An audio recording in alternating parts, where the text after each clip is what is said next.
Une annulation de dette est-elle vraiment inenvisageable? On en parle avec vous, Mathieu Plante. Bonjour. Bonjour David Jaco. Directeur adjoint du département d'analyse et prévision de l'OFCE. C'est ce que vient de nous dire Christine Lagarde. Nous redit encore avec plus de fermeté au JDD, c'était hier. Donc voilà, à propos donc de cette dette détenue par la BCE. Et sa réponse a le mérite de ne souffrir d'aucune ambiguïté. Est-ce qu'elle n'a pas cherché aussi à mettre un petit peu fin à ce débat qui a encore gagné du terrain, notamment en France? Ces derniers jours, on a eu 100 économistes, dont Thomas Piketty, qui ont fait appel, qui ont lancé un appel vendredi donc, pour effacer la dette. Vous étiez dedans, vous? Non. Hein? Non, j'étais pas dedans. Vous n'êtes pas dans les 100 économistes qui comptent, alors? Non. Alors, en tout cas, je ne suis pas favorable à l'annulation de la dette, donc je ne vais pas signer cette tribune-là, d'une part. Et d'autre part, effectivement, je pense que Christine Lagarde a répondu aussi à ce débat, qui effectivement prend de l'ampleur, qui est assez important en France, au sein des économistes, des macroéconomistes, qui est un débat aussi qui est au niveau européen, donc il est important d'y répondre, sachant qu'effectivement, il y a aussi une campagne politique derrière, avec des hommes et des femmes politiques qui peuvent envisager ce genre de solution. Le premier à en avoir parlé, c'était Jean-Luc Mélenchon, lors de la campagne présidentielle de 2017. Oui, donc cette question-là va être sur la table parce qu'on est dans une situation où effectivement la dette publique va beaucoup augmenter, en tout cas augmente beaucoup depuis la crise Covid. Et donc la question de son règlement va être fondamentale. C'est-à-dire c'est la deuxième étape de la crise Covid. C'est après la facture globale, la dette, comment on gère cette dette, qui est une dette un peu spécifique, une dette Covid. Et donc certains vont jusqu'à proposer une annulation. Il n'y a pas d'unanimité, encore une fois, chez les économistes. C'est rare qu'il y ait de l'unanimité chez les économistes. C'est vrai, mais là c'est vraiment très clivant. Ça va dans votre sens, mais Olivier Blanchard, qui n'est pas n'importe qui, un chef économiste du FMI, dit que c'est une idée qui est idiote. Mais en tout cas, il n'y a pas... Voilà, non, mais je pense que les mots sont assez clairs et assez tranchés. Moi, de mon point de vue, je pense qu'effectivement, ce n'est pas une bonne idée, cette annulation de dette, pour 3 raisons minima.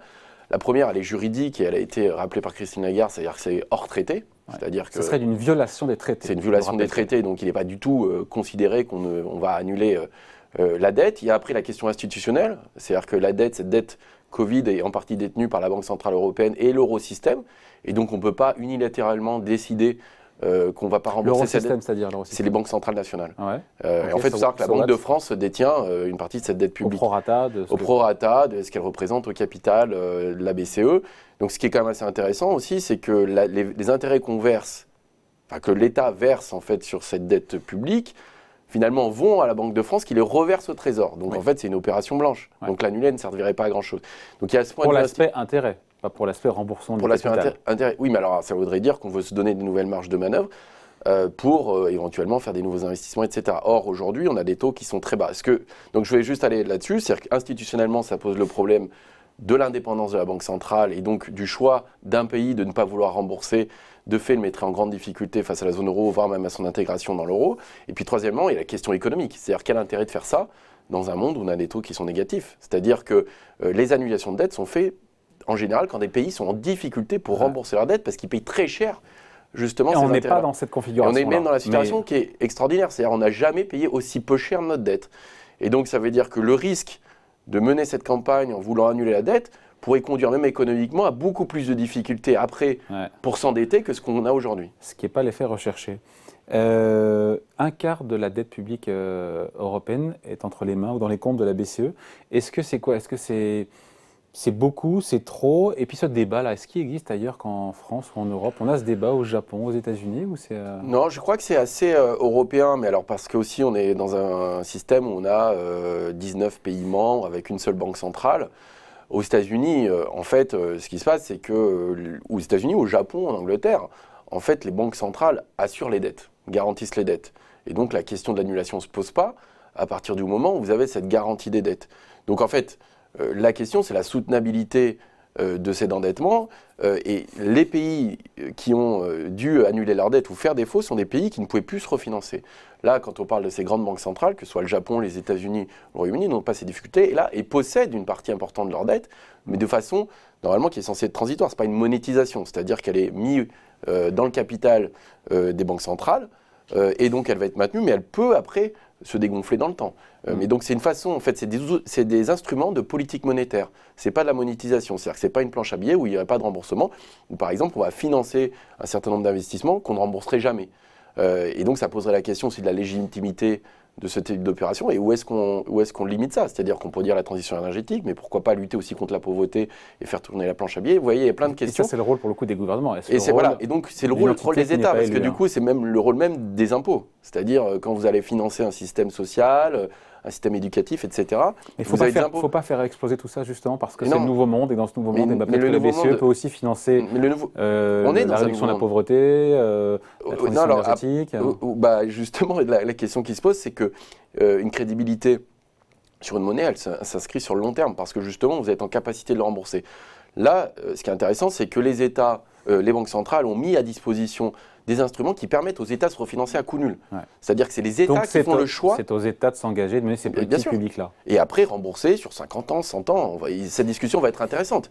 C'est de savoir sur combien de temps on doit rembourser cette dette Covid.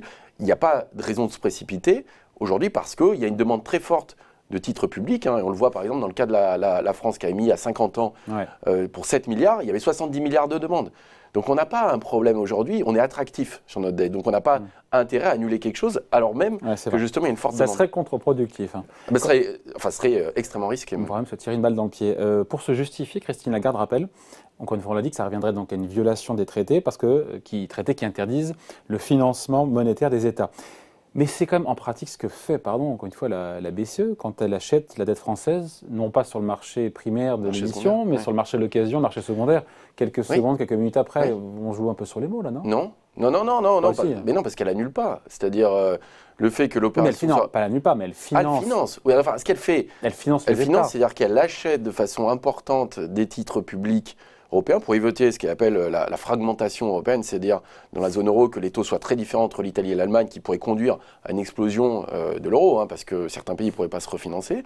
Et donc en rachetant massivement des dettes, effectivement il y a une forme d'assèchement du marché et donc les taux de refinancement des États deviennent faibles. C'est-à-dire qu'elle va créer une demande forte pour ce genre de elle n'achète pas directement, encore une fois, les obligations. Elle les gèle français, en fait. Mais elle les achète dans les 10 minutes après. Oui, bien sûr, même dans les secondes. Sur le marché secondaire. Dans les secondes. Mais donc sauf ça revient, en mettant via le truchement d'un investisseur. Oui, mais c'est différent parce qu'il n'y a pas un financement direct. C'est-à-dire, non, il n'y a pas de financement direct. D'ailleurs, elle a un programme qui est le PEPP.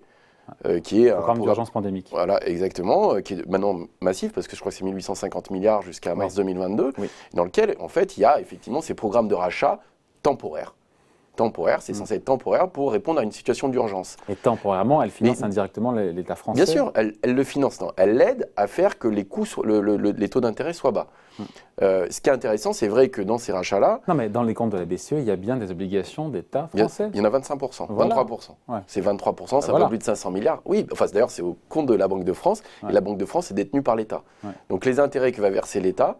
Finalement, c'est là où c'est quand même assez intéressant. C'est-à-dire que l'État reçoit des dividendes et des intérêts de la Banque de France.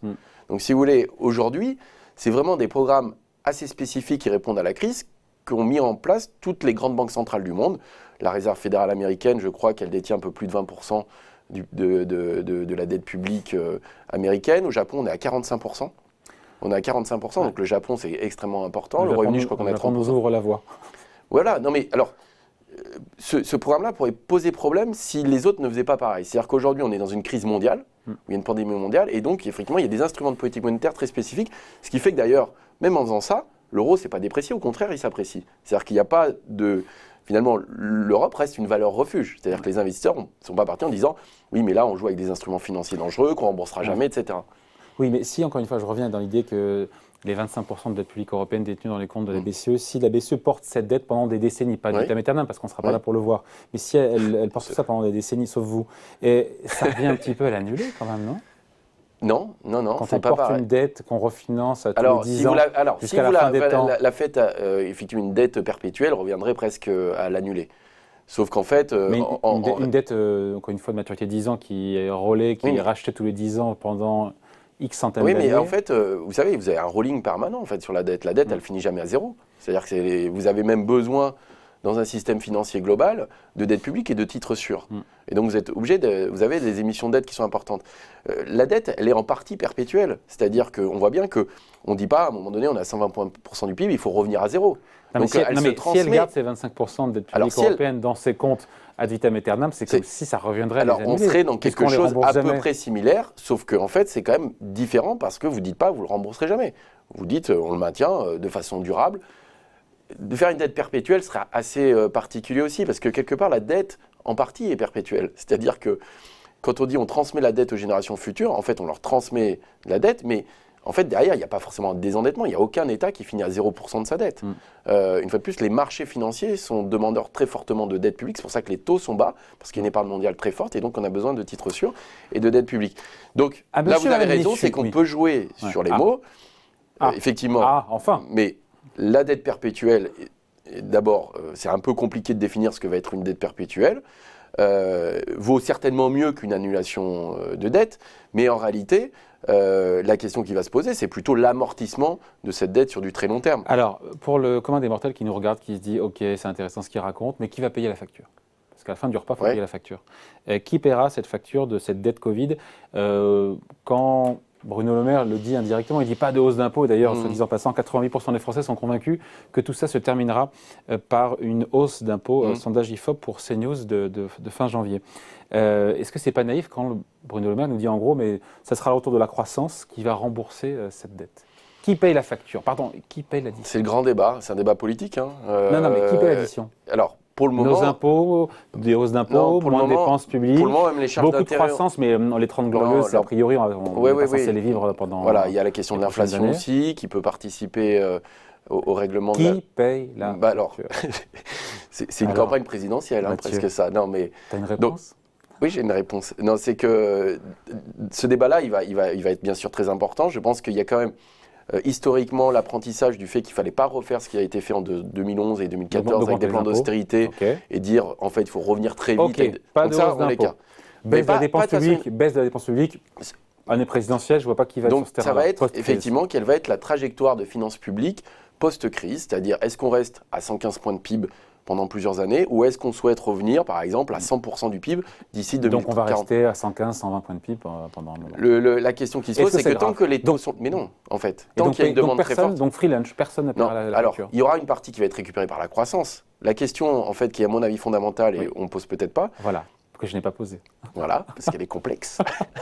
C'est la question des pertes structurelles de cette crise. En fait, est-ce que c'est juste conjoncturel et à ce moment-là, on peut l'amortir assez facilement? Est-ce qu'on va tout récupérer? Ou est-ce qu'on a détruit le capital humain, on a eu un an et demi difficile, les entreprises? Ou est-ce que c'est comme une crise financière où vous avez durablement un sentier de croissance qui est différent? Et donc là, ça posera la question du financement des systèmes sociaux de retraite, de santé, etc.